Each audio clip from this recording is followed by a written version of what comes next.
Good morning, Ian Crouch with your 8:30 Hunter News Update. Several SES crews have converged on the town of Dungog as floodwaters continue to inundate low-lying areas. It follows yesterday's deluge where more than 100 millimetres of rain fell across many areas thanks to an intense low-pressure system. The SES has responded to more than 900 jobs and performed 16 flood rescues. Crews are watching the Williams River at Milldam Falls, which is expected to reach the moderate flood level. Emily Barton from the SES says most of the flood rescues were for people trapped while trying to drive through floodwaters. Thankfully, in all those cases, our flood rescue crews were able to rescue them safely and successfully, and there aren't any serious injuries reported. However, there were a number of properties at Crawford River that were trapped by rising floodwaters, and New South Wales SES crews went in there with high clearance vehicles and boats and evacuated 11 people there. Meanwhile, no trains are running between Fassifern and Cardiff on the Newcastle and Central Coastline due to flooding on the tracks at Cockle Creek. Buses are replacing trains. On the Hunter Line, flooding at Sandgate has stopped trains in both directions with a limited bus service in place. And authorities are urging swimmers to stay clear of Hunter beaches today due to runoff and debris from flooding. It's not been a good morning for motorists on the M1 Pacific motorway between Newcastle and the Central Coast, with a number of collisions causing delays. 3 people have been taken to hospital after 2 cars collided at Peach Ridge just before 6:30. The crash scene has since been cleared. Another 2-car crash is causing delays for motorists at Ourimbah, while emergency services have cleared a multi-vehicle crash in the northbound lanes at Bushells Ridge. Family and friends of a young Newcastle mother stabbed 78 times will today come face-to-face with her killer ahead of sentencing. In 2023, Mackenzie Anderson made a desperate call for help to police before she was killed. Earlier this month, her former boyfriend, Tyrone Thompson, pleaded guilty to murdering her, breaking into her unit after she earlier told him to leave. Sentencing submissions are due to get underway today, with victim impact statements expected to be read out. A man has been charged over an alleged hammer attack at Shoal Bay. Police were called to Shoal Bay Road on Friday night to report a man had been assaulted by another man wielding a hammer. A 23-year-old man was treated at the scene for a head injury before being taken to the John Hunter Hospital in a serious condition. Police set up a crime scene and arrested a 26-year-old man the following morning. He's been charged with causing grievous bodily harm, assault, stalk and intimidate with the intention of causing fear or physical harm.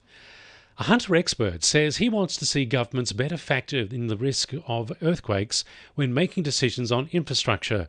Major projects are being built and considered throughout the Hunter, including a coalition-built nuclear power station at Liddell.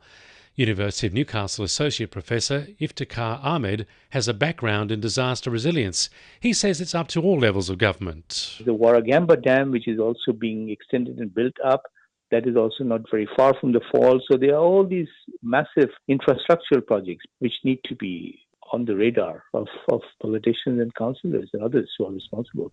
Lake Macquarie lifeguards have packed up for the last time this season, with beaches no longer being patrolled until September. Nearly 900,000 people visited local beaches during the patrolled season.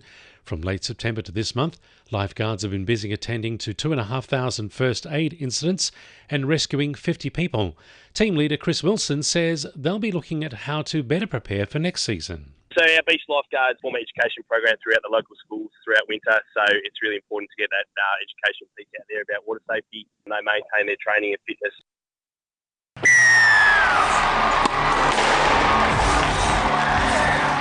2NURFM Sport. The Knights continue to struggle in the NRL, falling to a 26-12 loss to the Warriors for their 5th consecutive loss. Skipper Kalen Ponga was a notable absence from his side's post-match press conference, with poor results leading to speculation over his future at the club. Sitting in for Ponga, Tyson Frizzell says the side can't keep having slow starts to games. It's a bit disheartening. Thought even with the short turnaround, we prepared well and we just come over here and we got beat on the jump there, and we've been allowing teams to do that at the start. Jets mid-season signing Kota Mitsunuma quickly became a fan favourite over his short stint with the club, and the Newcastle faithful will be hoping he opts to extend his contract into next season. Outgoing coach Rob Stanton says his experience will be a great asset to the Jets going forward. I think he'll be here next year. I can't see him leaving unless he decides not to play anymore. I think there's a wealth of experience that the club continue to utilise and the players can feed off it. The Falcons' Nicole Munger notched a near triple-double in her side's 40-point win over Illawarra in the NBL 1 East. The two-time MVP dropped 38 points along with 15 rebounds and 9 assists to come away 99-59 victors. And in Newcastle Rugby League, Maitland came away with a 2-point win for the second week in a row, beating Souths 20-18. West stay top of the ladder with their 28-12 win over Central. That's sport. I'm Will McGrath. And the winning numbers in Weekend Lotto are 1, 7, 21, 32, 38 and 42, and the supplementaries are 13 and 24. And now you're up to date with the latest 2NURFM Hunter News.